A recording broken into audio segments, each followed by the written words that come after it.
Welcome to Perception.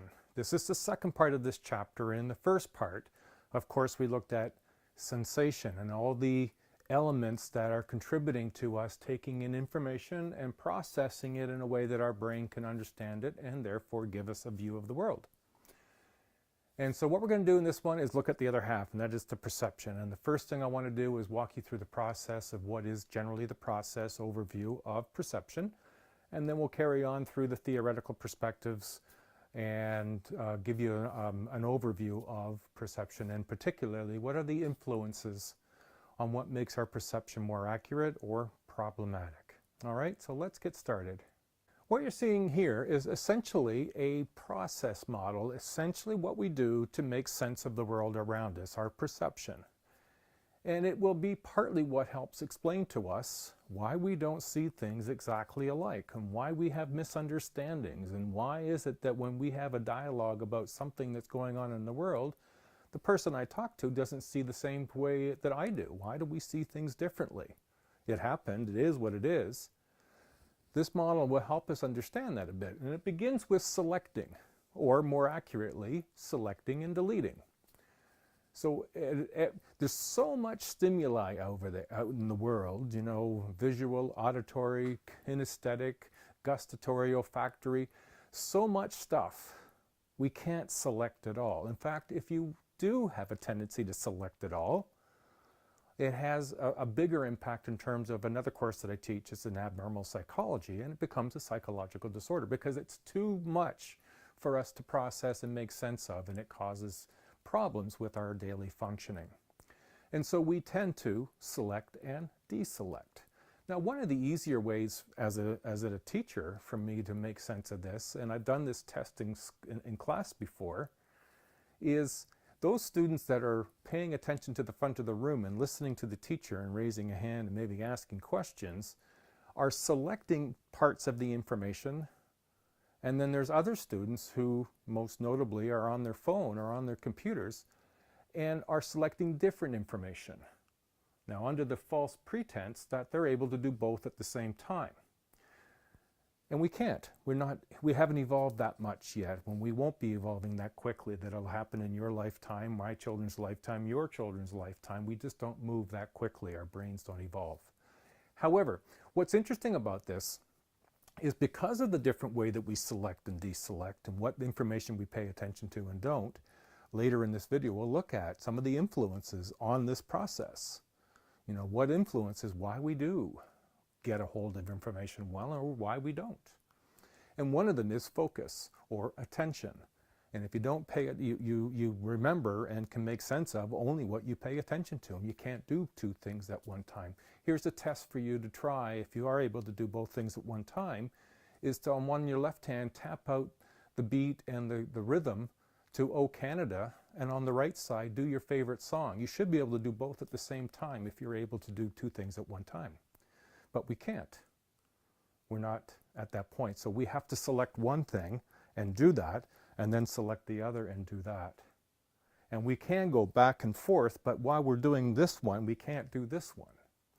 Because perception only allows our ability to do what the brain's capability is. And so selection and deletion, what we select is what we pay attention to and what we make sense of the world with. All that other information we're not able to process. Now, that doesn't mean, from some theory's perspective, that we haven't got some access to other information that is in the world that we didn't pay attention to. It's just that we can't consciously bring it forward. The second stage is organization, and this is the cognitive constructs, if you will. Remember, cognitive means thinking, and so the thinking concepts, the way we organize information, we don't all organize in exactly the same way. You know, your sense of organizing about what is enjoyable in terms of music is different than the way I organize. Partly it's because I'm older than you, and the music I listen to and what I found enjoyable is different than the music that you listen to and what you find enjoyable. And so how we make sense of organizing the world is going to be different, even if it's just on age. And there's so many other features that are going to affect the way we organize. But treat organization like this. When you were small, you didn't have a good grasp of the world. You barely knew when you were an infant that the feet and the hands that were in your mouth were even your own. But as we get older and we learn, we start to categorize things. Well, these sorts of things that I like that have 4 legs and ears and are fuzzy are what I'll call animals. And we start to grow what that organization of animals looks like as we get older and learn more about animals. Letters are letters, but they're not numbers, and numbers are numbers, but they're not letters. And in most aspects of our life, they don't interchange. But if you take mathematics, you find a way that they do interchange. They're symbols, and it's a bigger organized box. So everything gets organized. And now, of course, based on a lot of different variables, we may not even organize the same. I was born and raised in Toronto. I understood a block was 100 feet, maybe 200 feet. But I spent the most of my adult life in Walkerton, Pike Bay, in the rural areas, and I learned quite clearly that if I was going to walk a block, I was prepared to go 1.25 miles or 2 kilometers. And so just in terms of where you were born and raised can influence how you've organized information. And then, of course, all those variables, age, where you were born and where you were raised, and did you have intact family or did you go through a divorced family, will influence the last, which is interpretation.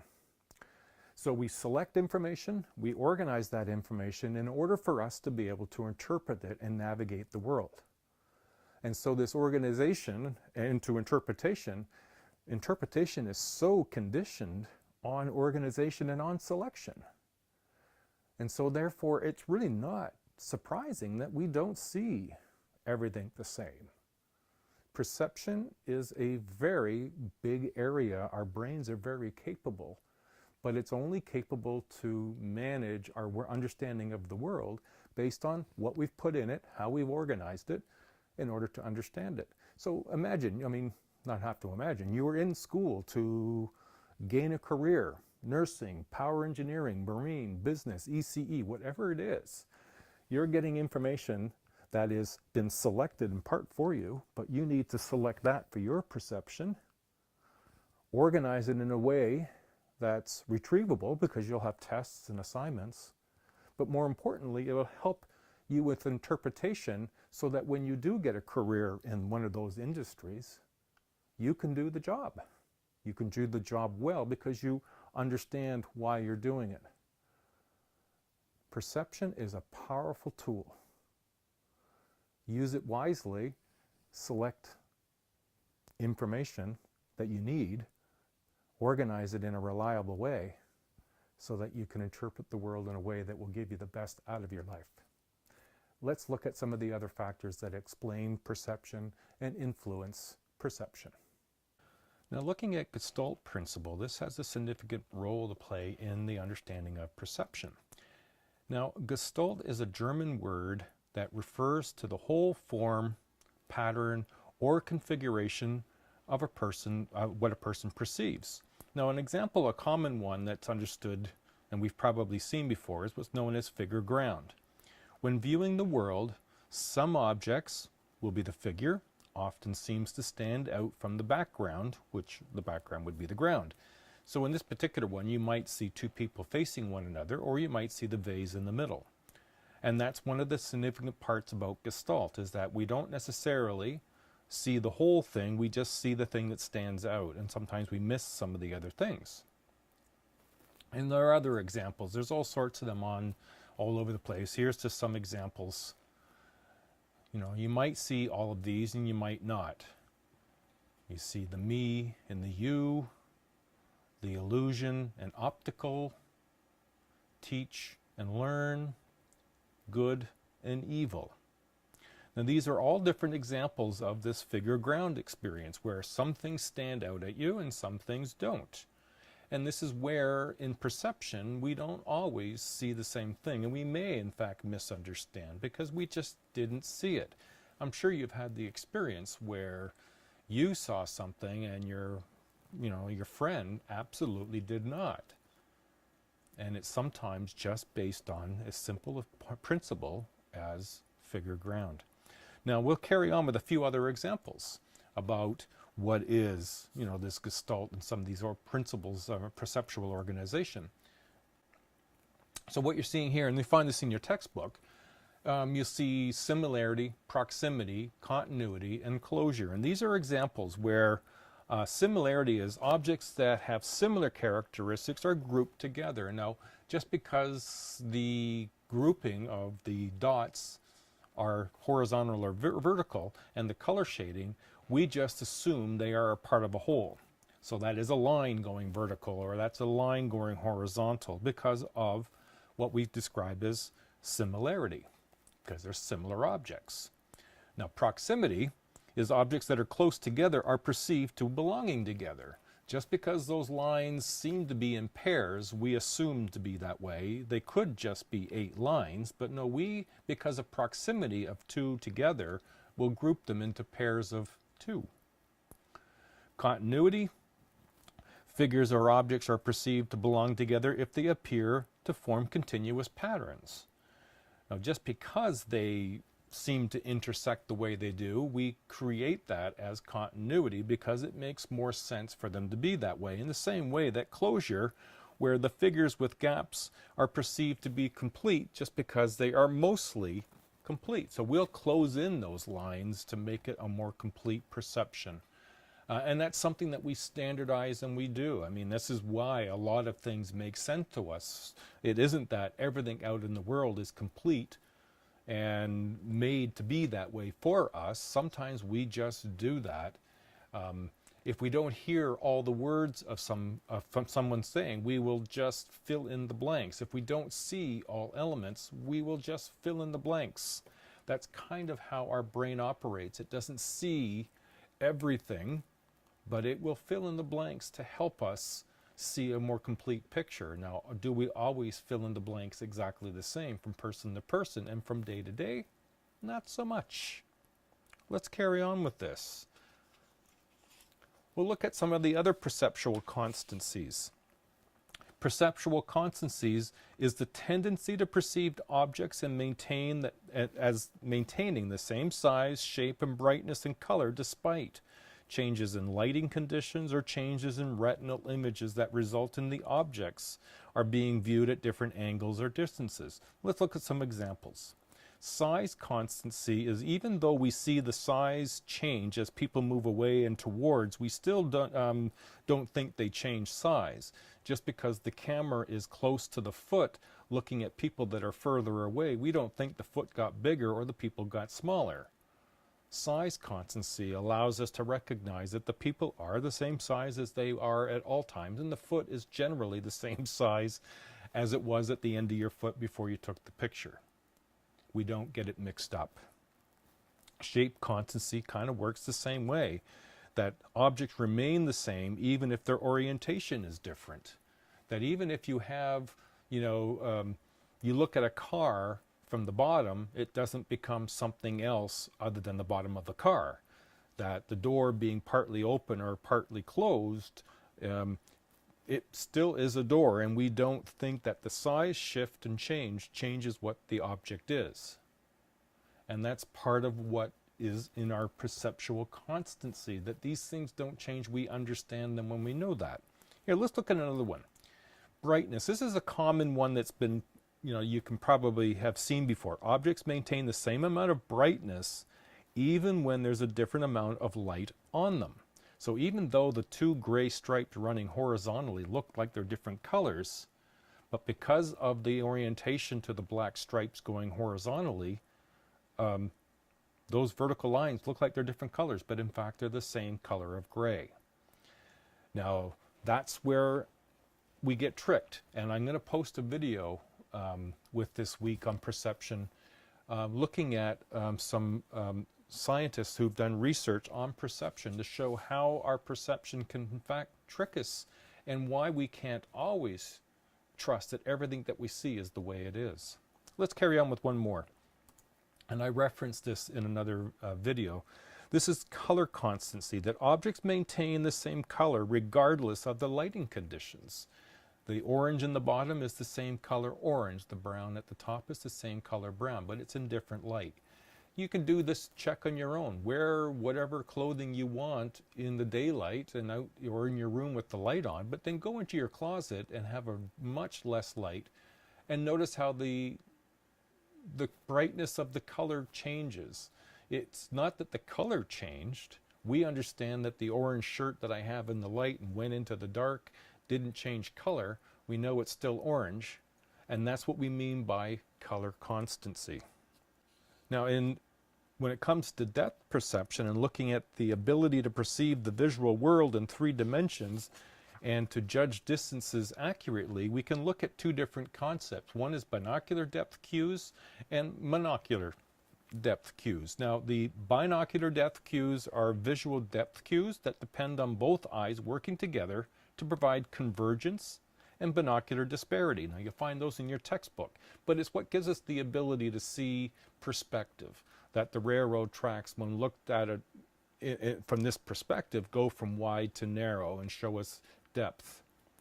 Now, monocular depth cues, those that can be perceived by one eye, and you see there's a list of 7 monocular depth cues on page 53 and 54, just to give you some perspective that if you were operating only with one eye, these are things that you'd still be able to recognize. However, you need 2 eyes that are roughly 6, 7, 8 centimeters apart in order to give us these slightly different views, which give us perspective. Now, something I want to spend a little bit of time on is these things that influence our perception.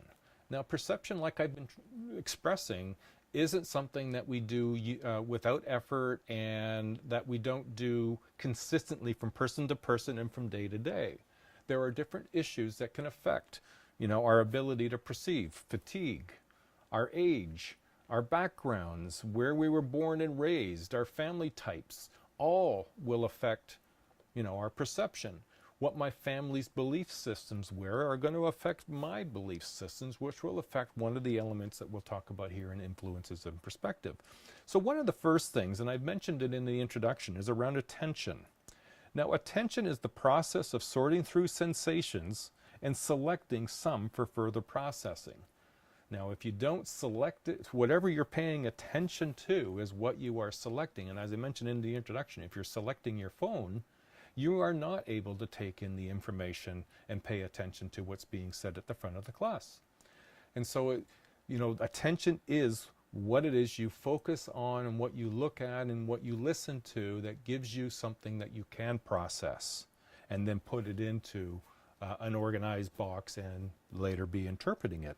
Some sensations are automatically requiring minimal effort, and education is one of those that needs a minimum of attention. You need, some cases, more maximum, depending upon your familiarity with content. So let's look at some. Now, this is an experiment that was done a few years ago and was a very common one, and people started to figure it out after a while, and then once you figured it out, you knew to pay attention. But it's called unintentional blindness, and this probably happens a lot more to you than you think, especially if you do try to dual task. It's unintentional. This is the focus is shift from one object to another, and changes in the objects are not receiving direct attention and therefore are not noticed. Now, when this first came out, I showed it to my class in several classes, and very few people saw the gorilla.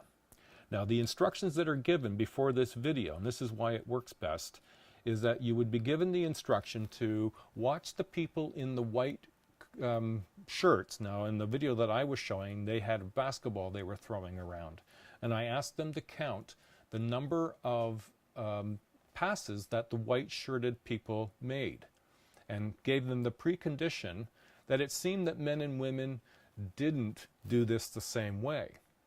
And in a class of 40 people, only 2 people saw the gorilla. I had to show the video twice after for them to see the gorilla. And that's unintentional blindness. I gave them a task that said, do this. They paid attention to that, but they didn't notice the gorilla doing a dance in the middle of the group and then walking out again. It's not that the gorilla wasn't there, it was. They just didn't see it because they didn't pay attention to it. And a lot of our perception in attention is unintentional. We focus on something that we think is important, disregarding some other information. That's that select and delete section of perception, and we miss things. And then we claim that we didn't know when in fact it was just that we weren't paying attention. So that's an important feature.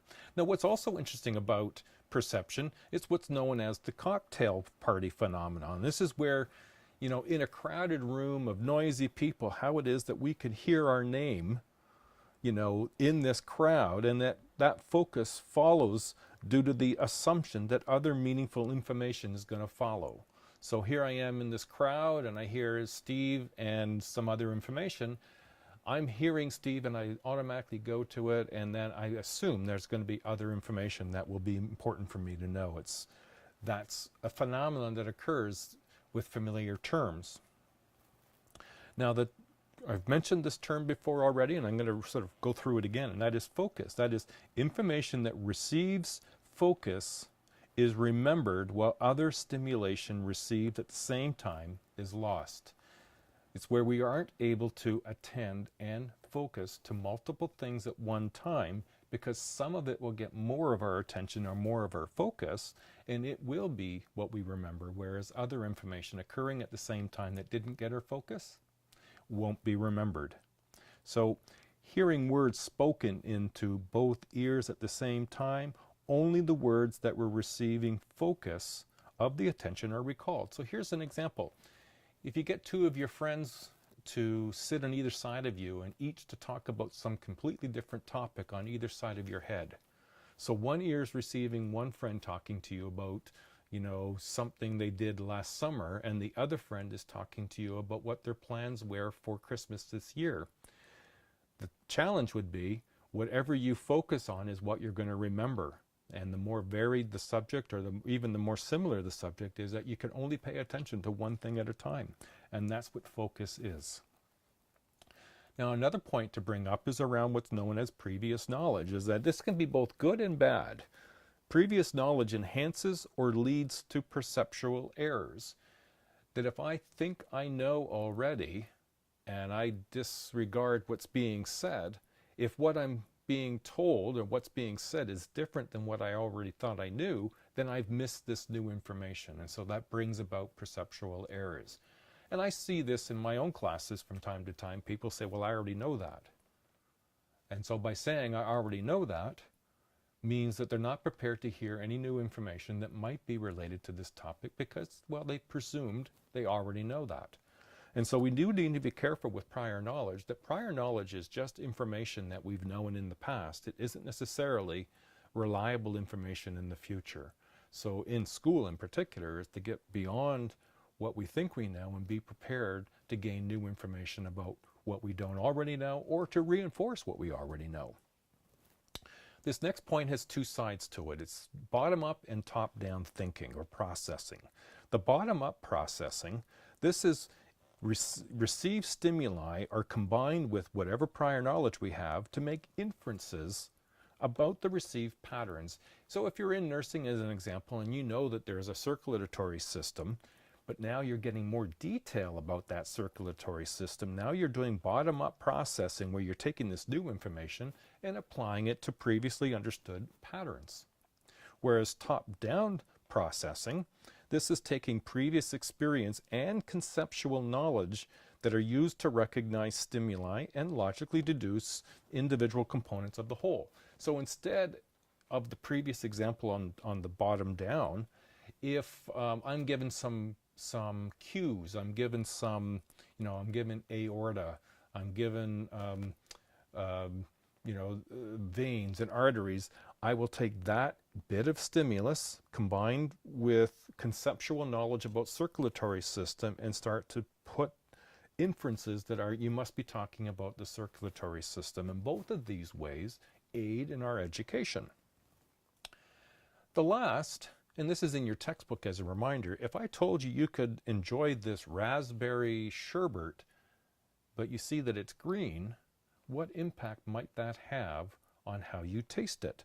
A perceptual set would be expectation of what will be perceived can affect what is actually perceived. So would you taste raspberry, or might you start to taste lime? If you think it should be lime, and I must have made a mistake in saying raspberry, that even if it is a raspberry sherbet that I colored green, you might start to taste lime. So perceptual said, how we understand the world, how we've organized things can affect how we experience them. Now this has really just been a quick sort of overview of perception. Perception is a very interesting and exciting topic in psychology, and I hope that at some point in your future you may spend a little more time pursuing some information about perception. So do check the video that I put out. It's a researcher by the name of Bo Lotto, L-O-T-T-O, and I'll be posting it in week 4. All right, enjoy the day, everybody. Carry on the good work. Bye now.